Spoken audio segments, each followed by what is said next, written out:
श्री परमात्मने नमः।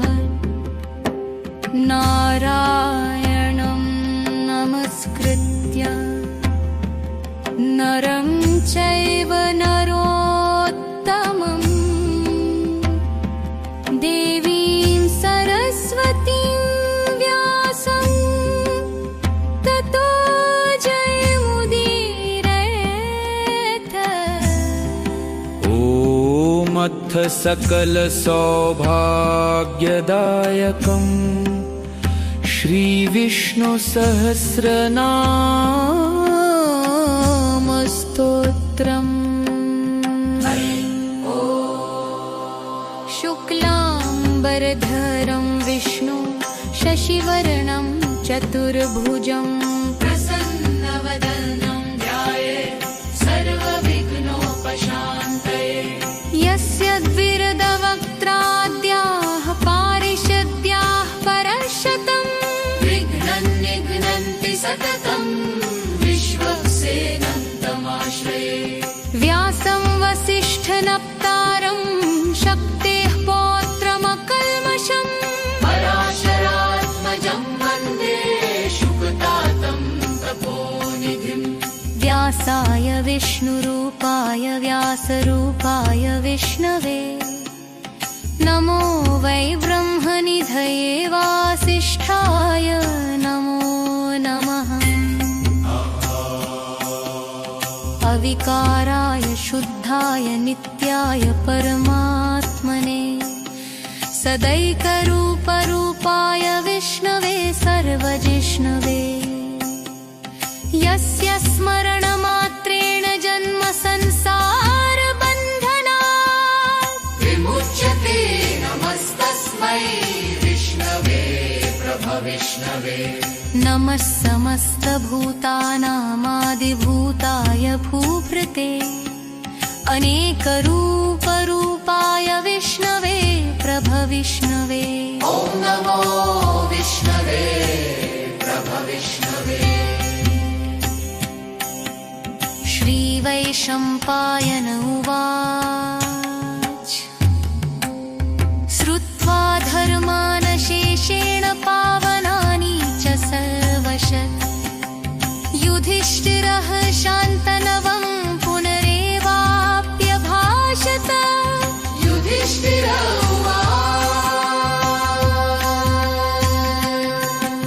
किमेकं दैवतं लोके किं वाप्येकं परायणं। स्तुवन्तः कं कमर्चन्तः प्राप्नुयुर्मानवा शुभम्। को धर्मः सर्वधर्माणां भवतः परमो मतः। किं जपन्मुच्यते जन्तुर्जन्म संसारबन्धनात्। भीष्म उवाच जगत्प्रभुं देवदेवमनन्तं पुरुषोत्तमम् स्तुवन्नाम सहस्रेण पुरुषः सततोत्थितः। तमेव चार्चयन् नित्यं भक्त्या पुरुषमव्ययम् ध्यायन् स्तुवन् नमस्यं च यजमानस्तमेव च। अनादिनिधनं विष्णु सर्वलोकमहेश्वरं लोकाध्यक्षं स्तुवन् नित्यं सर्वदुःखातिको भवेत्। ब्रह्मण्यं सर्वधर्मत्यं लोकानां कीर्तिवर्धनं लोकनाथं महद्भूतं सर्वभूतभवोद्भवम्।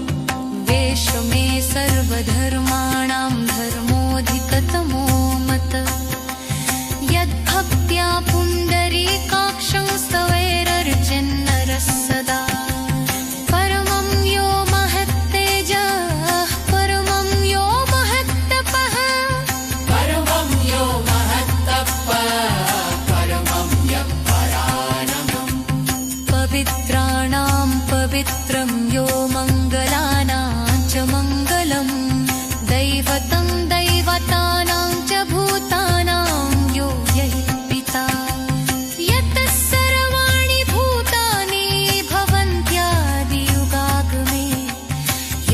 वंशप्रलयं यान्ति पुनरे युगक्षये।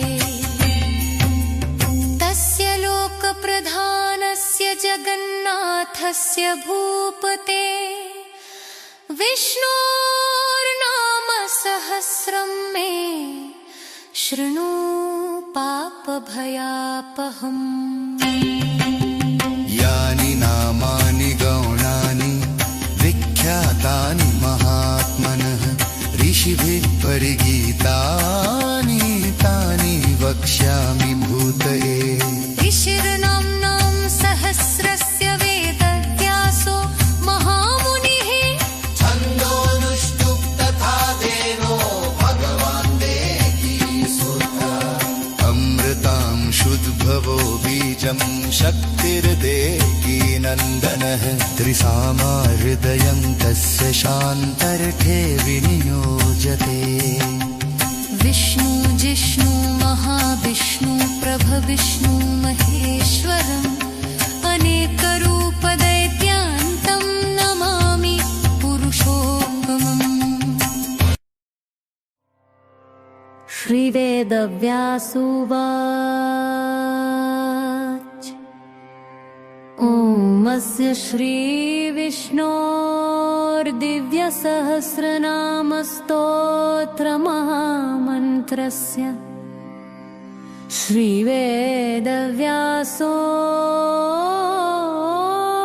भगवान् ऋषि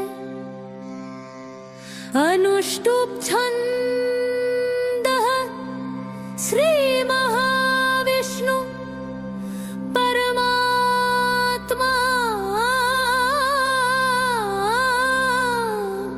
श्रीमन्नारायणो देवता।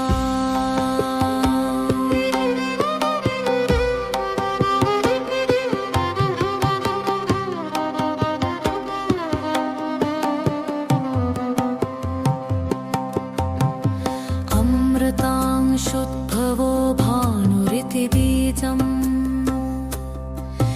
देवकीनन्दन सृष्टेति शक्तिः उद्भव शोभनो देव इति परमो मन्त्रः शङ्खभृन्नन्दकी चक्रिरीति कीलकम् शार्ङ्गधन्वा गदाधर इत्यस्त्रम्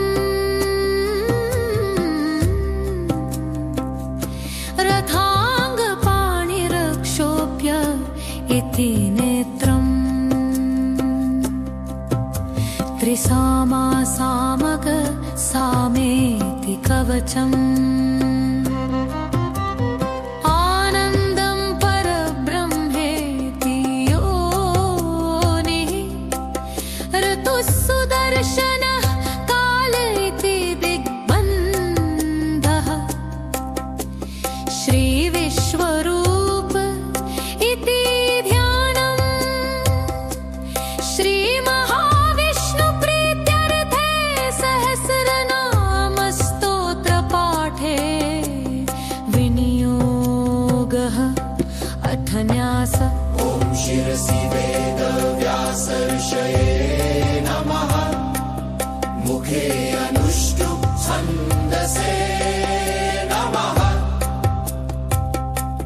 हृदि श्रीकृष्ण परमात्मदेवताय नमः। गुहे अमृतांशुद्भवो भानुरिति बीजाय नमः।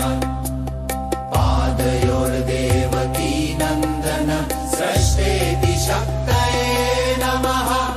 सर्वाङ्गे शङ्खभृन्नन्दकी चक्रीति कीलकाय नमः। करसम्पुटे मम श्रीकृष्णप्रीत्यर्थे जपे विनियोगः। इति ऋष्यादिन्यासः। अथ करन्यासः। ॐ विश्वं विष्णुर्वषट्कार इति त्यङ्गुष्ठाभ्यां नमः। अमृतांशुद्भव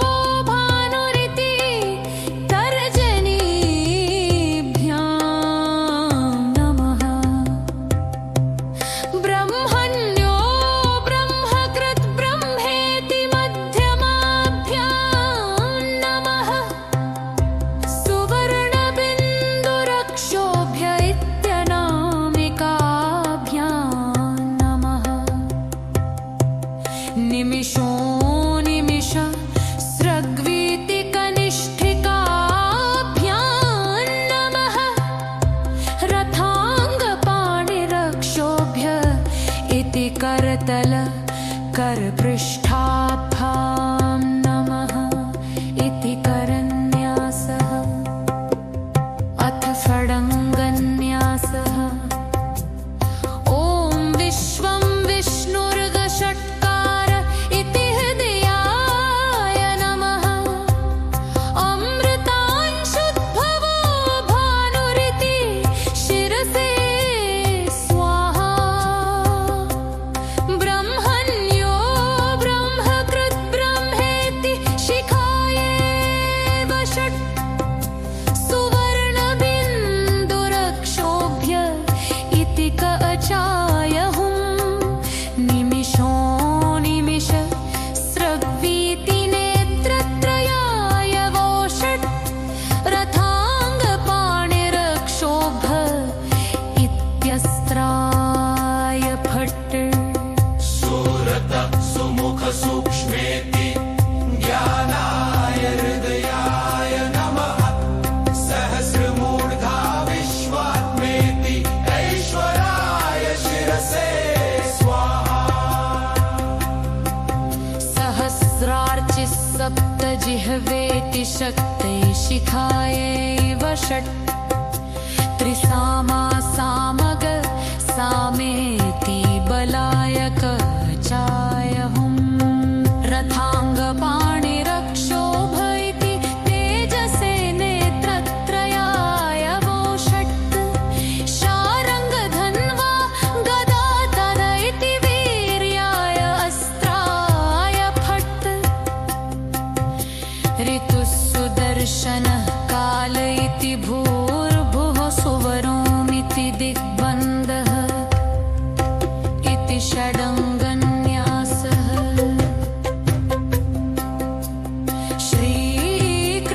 श्रीकृष्णप्रीत्यर्थे विष्णोर्दिव्यसहस्रनामजपं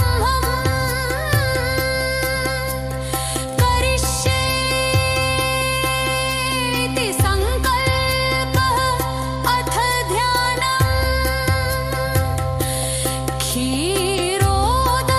क्षीरोदन्नप्रदेशे शुचिमणि इल्सत्सेकते मौक्तिकानां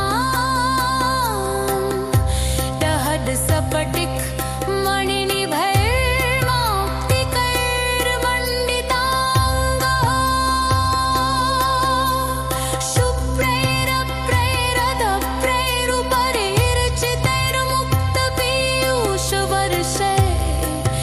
शुभ्रैरप्रैरदप्रैरुपरिर्चितैर्मुक्तपीयूषवर्षैरानन्दीनः पुनीयादर्नलिनगदाशङ्खपाणिर्मुकुन्दः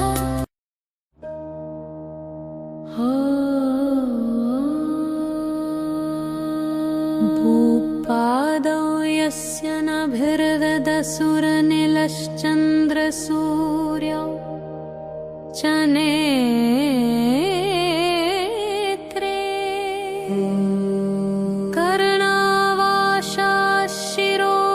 कर्णावाशाशिरोद्योर्मुखमपि दहनो यस्य वास्तेयमब्धि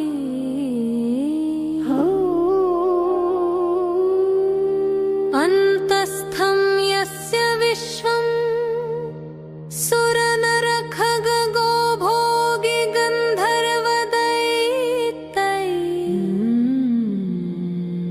चित्रं रम्यते तं त्रिभुवनवपुषं विष्णुमीशं नमामि। ॐ नमो भगवते वासुदेवाय ॐ नमो भगवते वासुदेवाय ॐ नमो भगवते वासुदेवाय ॐ नमो भगवते वासुदेवाय ॐ शान्ताकारं भुजगशयनं पद्मनाभं सुरेशं नमो भगवते वासुदेवाय विश्वाधारं गगनसदृशं मेघवर्णं शुभांगम् नमो भगवते वासुदेवाय लक्ष्मीकान्तं कमलनयनं योगिभिर्ध्यानगम्यम् नमो भगवते वासुदेवाय वन्दे विष्णुं भवभयहरं सर्वलोकैकनाथम् ॐ नमो भगवते वासुदेवाय ॐ नमो भगवते वासुदेवाय ॐ नमो भगवते वासुदेवाय ॐ नमो भगवते वासुदेवाय मेघश्यामं पीतकौशेयवासं श्रीवत्साङ्कं कौस्तुभोद्भासिताङ्गं पुण्योपेतं पुण्डरीकायताक्षं विष्णुं वन्दे सर्वलोकैकनाथम् नमः समस्तभूतानामादिभूताय भूभृते अनेकरूपरूपाय विष्णवे प्रभविष्णवे सशङ्खचक्रं सकिरीटकुण्डलम् सपीतवस्त्रं सरसिरुहेक्षणम् सहारवक्षस्थलकौस्तुभश्रियम् स्थलशोभिकौस्तुभम् नमामि विष्णु शिरसा चतुर्भुजम् छायायां पारिजातस्य हेमसिंहासनोपरि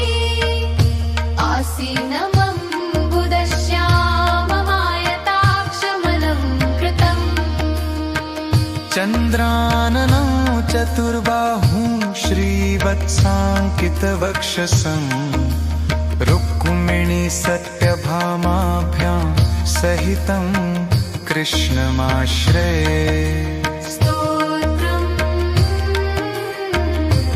हरे ॐ विश्वं विष्णुर्वषट्कारो भूतभव्यभवत्प्रभु भूतकृत् भूतभृद्भावो भूतात्मा भूतभावना भूतात्मा परमात्मा च मुक्तानां परमागतिः अव्ययः पुरुषसाक्षी क्षेत्रज्ञोऽक्षर एव च योगो योगविदां नेता प्रधानपुरुषेश्वरः नारसिंहवपुः श्रीमान् केशव पुरुषोत्तमः सर्वशिव स्थाणुर्भूतादिर्निधिर्वयः सम्भवो भावनो भरता प्रभव प्रभुरीश्वरः स्वयंभू शम्भुरादित्य पुष्कराक्षो महास्वनन् अनादिनिधनो धाता विधाता धातुरुत्तम अप्रमेयो ऋषिकेश पद्मनाभो वरप्रभो विश्वकर्मा मनुस्त्वष्टा स्थविष्ठस्थविरो ध्रुवः अग्राह शाश्वत कृष्णो लोहिताक्ष प्रतर्दना प्रभूतस्त्रिककुब्धाम पवित्रं मङ्गलं परम् ईशान प्राणद प्राणज्येष्ठ श्रेष्ठ प्रजापति हिरण्यगर्भो भूगर्भो माधवो मधुसूदनजा ईश्वरो विक्रमी धन्वी मेधावी विक्रमक्रम अनुत्तमो दुराधर्ष कृतज्ञ कृतिरात्मवान् सुरेश शरणं शर्मा विश्वरेता प्रजाभाव अह संवत्सरो व्याल प्रत्यय सर्व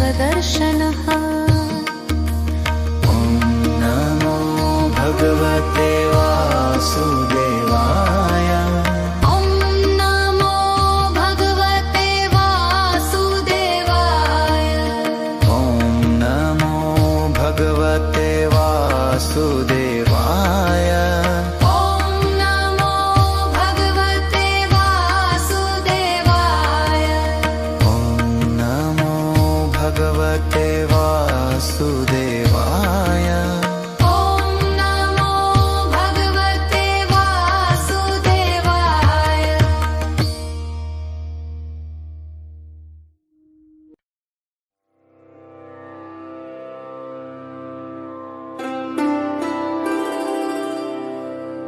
अज सर्वेश्वरः सिद्धसिद्धि सर्वादिरच्युतः वृषाकपिर्मेयात्मा सर्वयोगविनिश्रितः।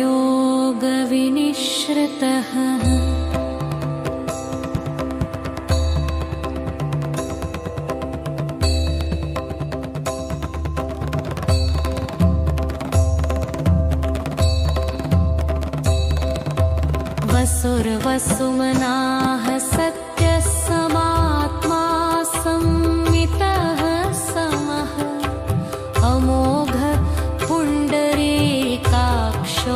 वृषकर्मा वृषाकृतिः रुद्रो बहुशिरा बभ्रुर्विश्वयोनिः शुचिश्रवाः अमृतः शाश्वतस्थाणुर्वरारोहो महात्पाः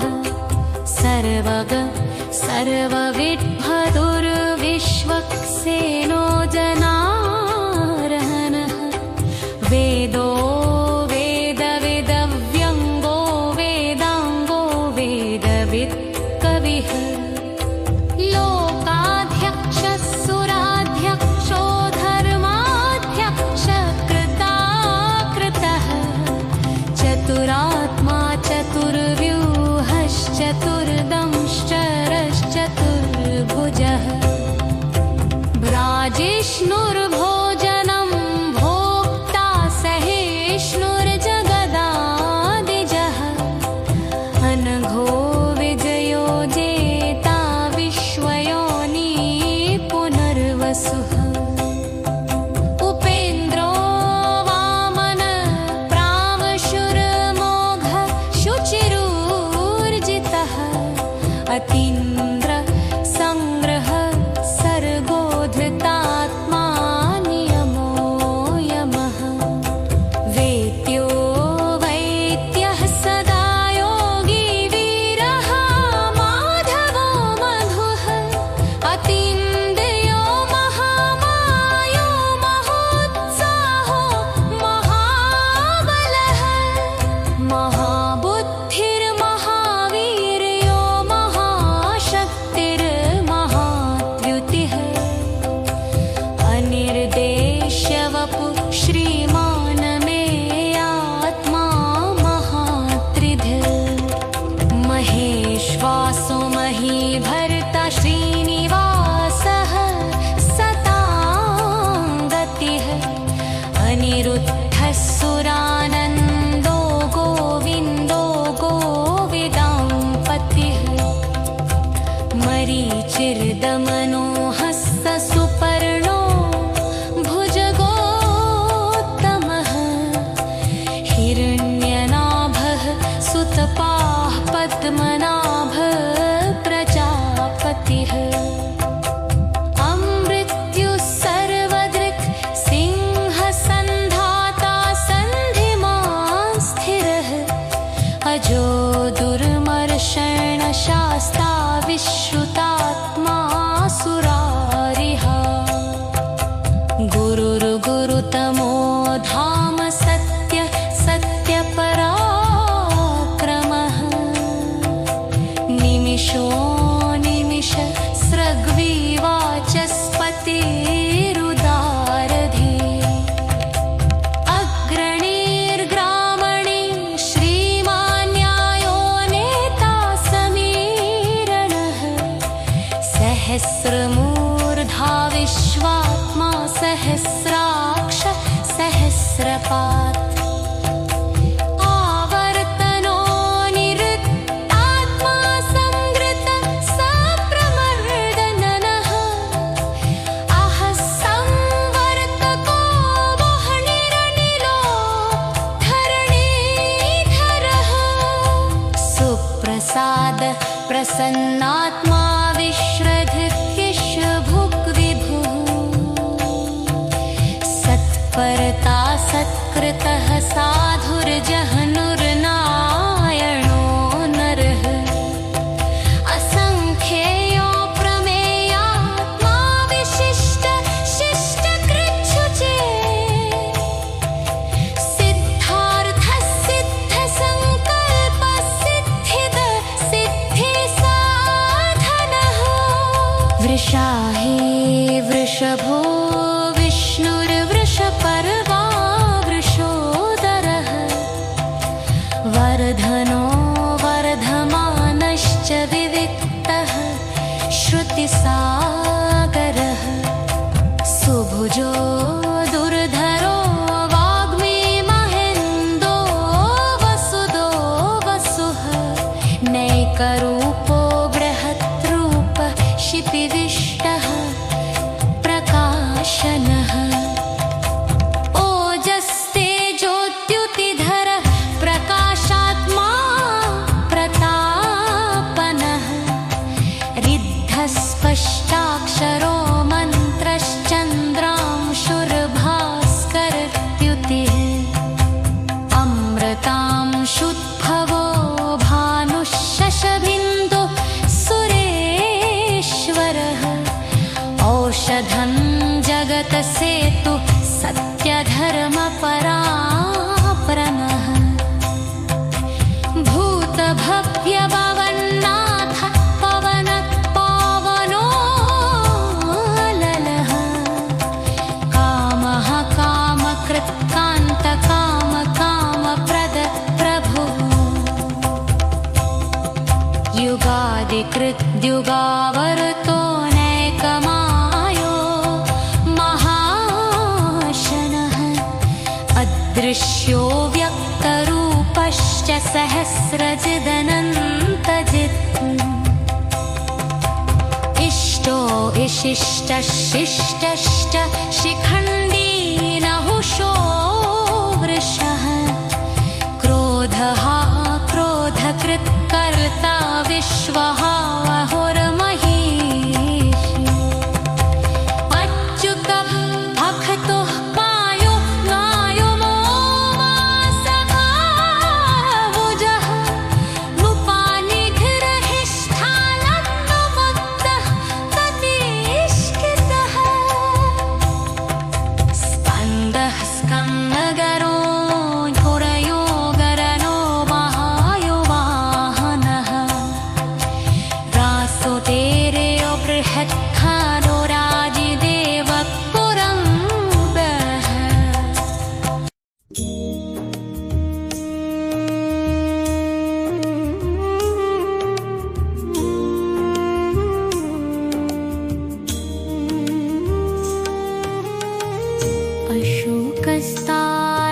अशोकस्तारणस्तार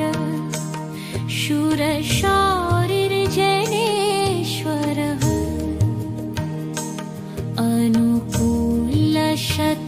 अनुकूलशतावर्त पद्मी पद्मनीभेक्षरः पद्मनाभोरविन्दाक्ष पद्मगर्भ शरीरभृत् महर्धिरुद्धो वृद्धात्मा महाक्षो गरुडध्वजः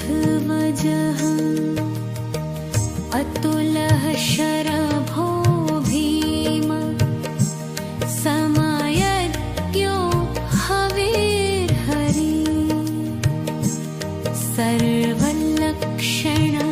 सर्वलक्षणलक्षण्यो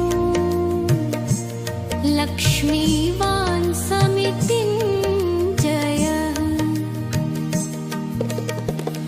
विक्षरो रोहितो मार्गो हि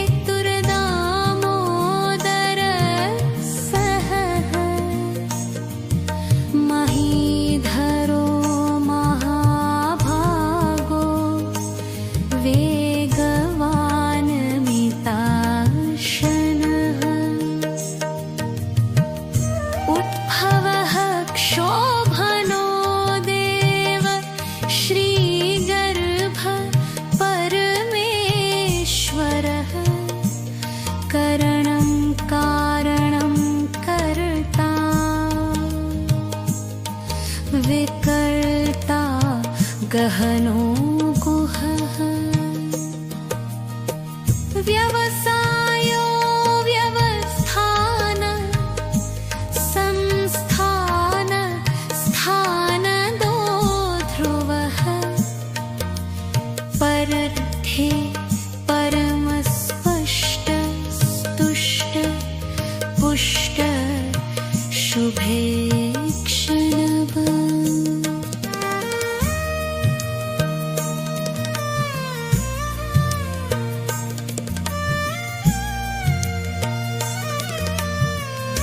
रामो विरामो विरजो मार्गो नेयो नयो नयः वीरः शक्तिमता श्रेष्ठो धर्मो धर्मवेदुत्तमः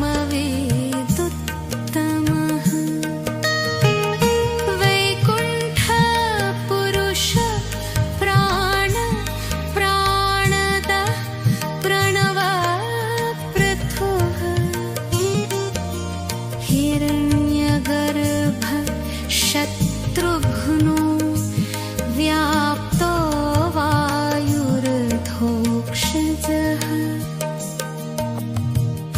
इतुः सुदर्शनहालः परमेष्ठि परेग्रह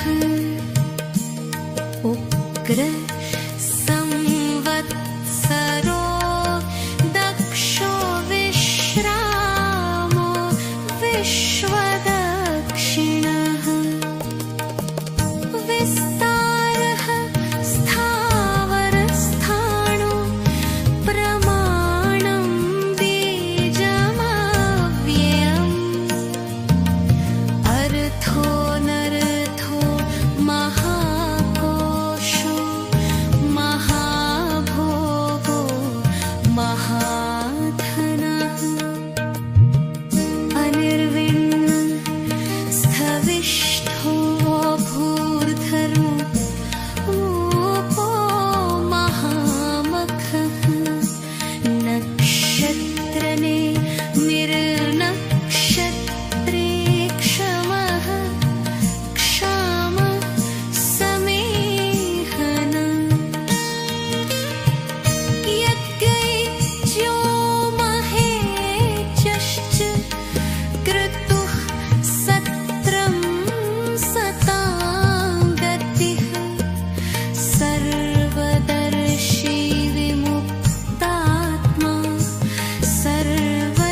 चित्पुरुषोत्तमः विनयो जय सत्तसन्धो दाशारः सात्वतां पति विनियोज भिन्नजीवोरित साक्षी मुकुन्दो मितविक्रमा अम्भो निधिरनन्तात्मा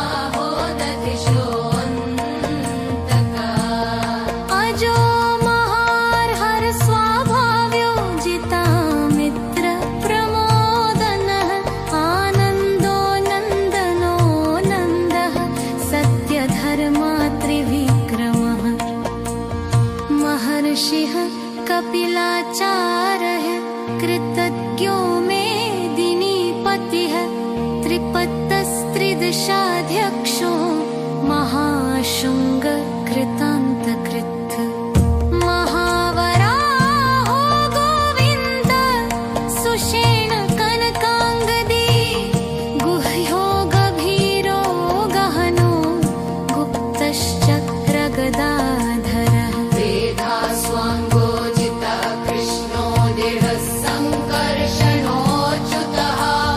वरुणो वारुणो वृक्षः पुष्कराक्षो महामना भगवान् भगहानन्दी वनमाली हलायुधः आदित्यो ज्योतिरादित्यः सहिष्णुर्गतिसत्तमः सुधन्वा खण्डपरशुरदारुणो द्रविणप्रदः दिवस्पृक् सर्वदृग्व्यासो वाचस्पतिरयो निजः त्रिशामासामगसामनिर्वाणं भेषजं भिष सन्न्यासकृच्छमशान्तो निष्ठा शान्तिपरायणम् शुभाङ्गशान्तिदस्रष्टा कुमुद कुवलेशयः गोहितो गोपतिर्गोप्ता वृषभाक्षो वृषप्रियः अनिवर्तिनी तृप्तात्मा संक्षिप्ता क्षेमकृच्छिवः श्रीवत्सवक्षा श्रीवास श्रीपति श्रीनिभावरः श्रीदश्रीश श्रीनिवास श्रीनिधि श्रीविभावनः श्रीधर श्रीकर श्रेय श्रीमालोकत्रयाश्रयः सक्षसङ्गः शतानन्दो नन्दिर्ज्योतिर्गणेश्वरः विजितात्मा विधेयात्मा सत्कीर्तिश्चिन्न संशयः उदीर्णः सर्वतश्चक्षुरनीशः शाश्वतस्थिरः भूषयो भूषणो भूतिर्विशोक शोकनाशनः अर्चिष्मानर्चितः कुम्भो विशुद्धात्मा विशोधनः अनिरुद्धो प्रतिरथ प्रद्युम्नो मितहिक्रमः कालनेमिनिः वीरशौरी शूरजनेश्वरः त्रिलोकात्मा त्रिलोकेश केशः केशिहा हरिः कामदेह कामपालकामी कान्तः कृतागमः अनिर्देशः पुरविष्णुर्वीरो नन्दो धनञ्जयः ब्रह्मण्यो ब्रह्मकृत् ब्रह्मा ब्रह्म ब्रह्मविवर्गः ब्रह्मवित् ब्राह्मणो ब्रह्मी ब्रह्मज्ञो ब्रह्मणप्रियः महाक्रमो महाकर्म महातेजा महोरगः महाक्रतुर्महायज्ञा महायज्ञो महाहविः सत्तस्तः प्रियः स्तोत्रम् स्तुतिस्तोतारणप्रियः पूर्णः पूरयिता पुण्यः पुण्यकीर्तिरनामयः मनोजवस्तीर्थकरो वसुरे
हे कोनेकसवल काहे किं यत्तत्पदम् अनुत्तमं लोकबन्धुर्लोकनाथो माधवो भक्तवत्सलः सुवर्णवर्णो हेमाङ्गो वराङ्गश्चन्दनाङ्गदी वीरहावेशमशून्यो घृताशिरचलश्चलः अमानिमानदो मान्यो लोकस्वामी त्रिलोकधृक् सुमेधा मेधजो धन्यः सत्यमेधाधराधरः तेजो वृषो द्युतिधरः सर्वशस्त्रभृताम्बरः प्रग्रहो निग्रहो व्यग्रो नैकशृङ्गो गदाग्रज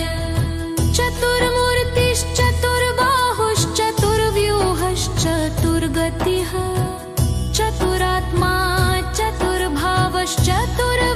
चतुर्वेदविदेकपात समावर्तो निवृत्ताता दुर्जयो दुर्तिक्रमः दुर्लभो दुर्गमो दुर्गो दूरावासो दूरारिः शुभाङ्गुलोकशारङ्ग सुतन्तुस्तन्तुवर्धनः इन्द्रकर्मा महाकर्मा कृतकर्मा कृतागमः उद्भव सुन्दर सुन्दो रत्ननाभ सुलोचनः अर्को वाजसन शृङ्गी जयहन्तः सर्वविजयी सुवर्णबिन्दुरक्षोभ्य सर्ववागीश्वरेश्वरः महाहृदो महावर्तो महाभूतो महानिधिः कुमुदः कुन्दरः कुन्दः पर्जन्यः पावनो निलः अमृताशोऽमृतवपो सर्वज्ञा सर्वतोमुखः सुलभः सुवर्तः सिद्धः शत्रुजिच्छत्रुतापनः न्यगरो दोदुम्बरोऽश्वत्थश्चानूराधनिषूदनः सहस्रार्चे सप्तजिह्व सप्तैढा सप्तवाहनः अमूर्तिरनघो चिन्त्यो भयकृद्भयनाशनः अणुर्बृहत् कृशस्थूलो गुणभन्निर्गुणो महा अधृतः सधृतस्वास्य प्राग्वंशो वंशवर्धनः भारभृत् कथितो योगी योगीश सर्वकामदः आश्रम श्रवणनक्षाम सुपर्णो वाहनाहनः धनुर्धरो धनुर्वेदो दण्डो दमयितादमः अपराजितः सर्वसहो नियन्ता नियमो यमः सत्त्ववान् सात्विकः सत्यः सत्यधर्मपरायणः अभिप्राय प्रियार्होरः प्रियकृत्प्रीतिवर्धनः विहाय सगतिर्ज्योतिः सुरुचिर्हुत भुक्विभु रगिर्दिरोचन सूर्यः सविताररिलोचनः अनन्तो हुत भुक्भोक्ता सुखदो नैकजोऽग्रजः अनिर्ऋण्ण सदामर्षि लोकाधिष्ठान बभूत सनातनतम कपिलः कपिरव्यरर स्वस्तिदः स्वस्ति कृत् स्वस्ति स्वस्ति भुक् स्वस्ति दक्षिण अरौद्रः कुण्डली चक्री विक्रम्यूर्जित शासनः शब्दाधिक शब्दसः शिशिरा शर्वरीकरः अक्रूरः पेशलो दक्षो दक्षिणः क्षमिनाम्बरः विद्वत्तमो वीतभय पुण्यश्वरन्न कीर्तनः उत्तारणो दुष्कृतिः पुण्यो दुःस्वप्ननाशनः वीरः रक्षणः सन्तो जीवन पडेव स्थितः अनन्तरूपो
सर्वप्रहरणायुध ॐ नमैति वनमाली गदी शारङ्गी शङ्खी चक्री च नन्दकी श्रीमान् नारायणो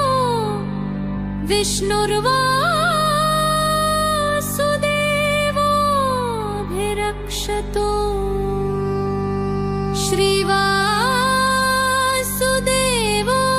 श्रीवासुदेवोऽभिरक्षतु ॐ नमैते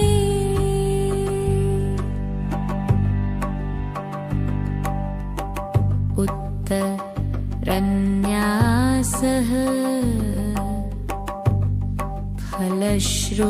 फलश्रुतिः भीष्म उवाच इत्थम् कीर्तनीयस्य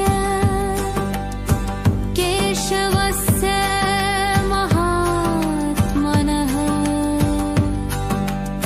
नाम्नां सहस्रम्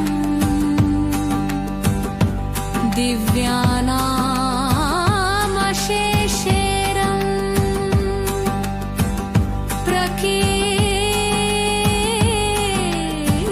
प्रकीर्तितम् यैदं शृणुयान्नित्यं यश्चापि परिकीर्तयेत् नाशुभं प्राप्नुयात् किञ्चित् सौमुत्रेह च मानवः वेदान्तको ब्राह्मणस्य क्षत्रियो विजयी भवेत्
पितरो देवा महाभूतानि धातवः जङ्गमा जङ्गमञ्चेदं जगन्नारायणोद्भवम्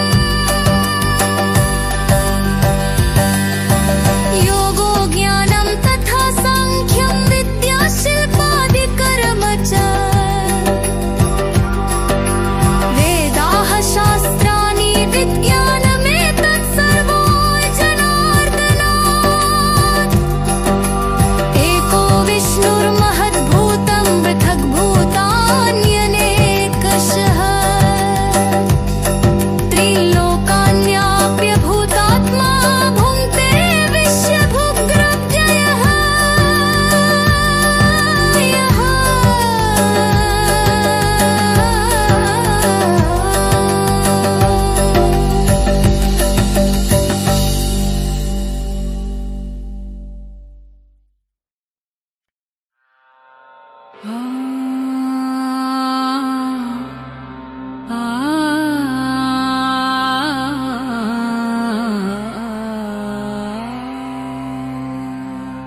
इमं स्तवं भगवतो विष्णोर्व्यासेन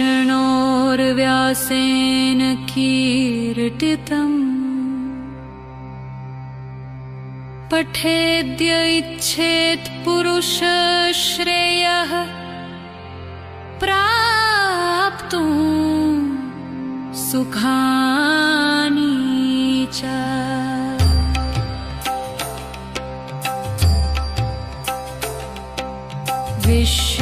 विश्वेश्वरमजं देवं जगतः प्रभुमव्ययम् भजन्ति ये पुष्कराक्षन ते यान्ति पराभवम् न ते यान्ति पराभवम् न मैति अर्जुन उवाच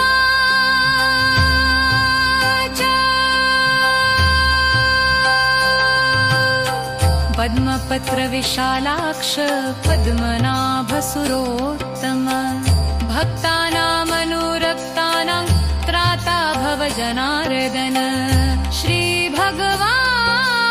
श्रीभगवानुवाच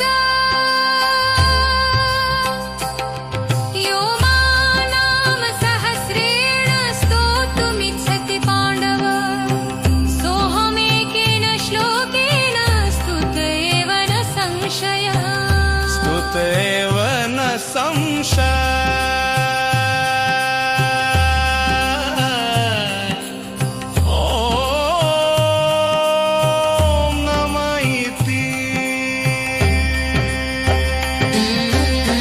व्यास उवाच वासनात् वासुदेवस्य वासितं भुवनत्रयम्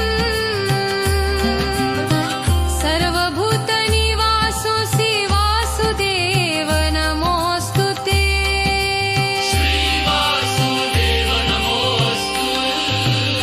ॐ नमः इति पार्वत्युवाच तेनोपायेन लघुना विष्णोर्नाम सहस्रकं पठते पण्डितैर्नित्यं श्रोतुमिच्छाम्यहं प्रभो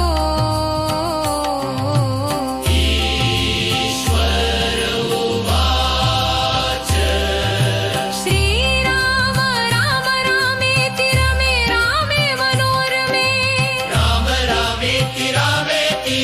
सहस्रनाम तुल्यं राम नाम वरानने श्रीराम नाम वराननो नम इति ब्रह्मोवाच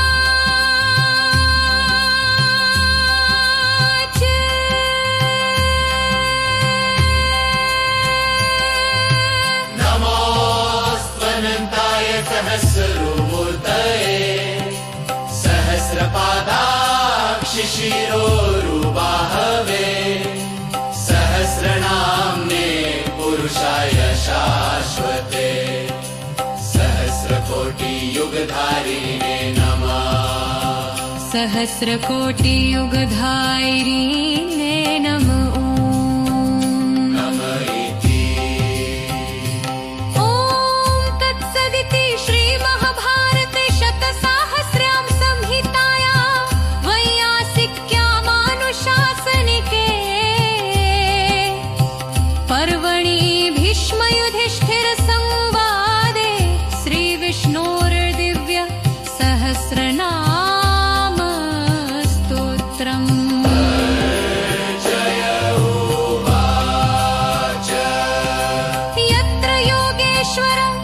कृष्णो यत्र पार्थो धनुर्धरः तत्र श्रीर्विजयो भूतिर्ध्रुवा नीतिर्मतिर्मम्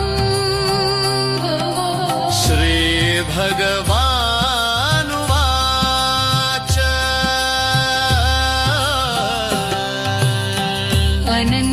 अनन्याश्चिन्तयन्तो मां ये जनाः पर्युपासते तेषानित्याभियुक्तानां योगक्षेमं वहाम्यहम् परित्राणाय साधूनां विनाशाय च दुष्कृताम् धर्म संस्थापनार्थाय संभवामि युगे युगे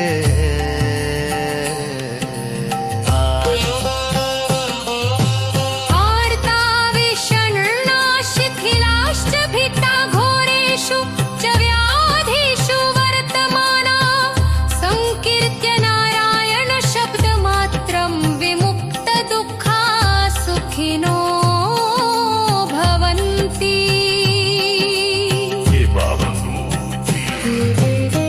कायेन वाचा मनसेन्द्रियैर्वा बुद्ध्यात्मना वा प्रकृते स्वभावात्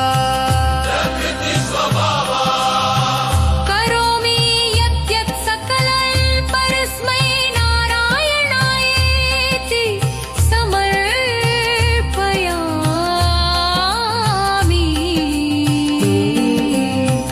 इति श्रीविष्णोर्दिव्यः सहस्रनाम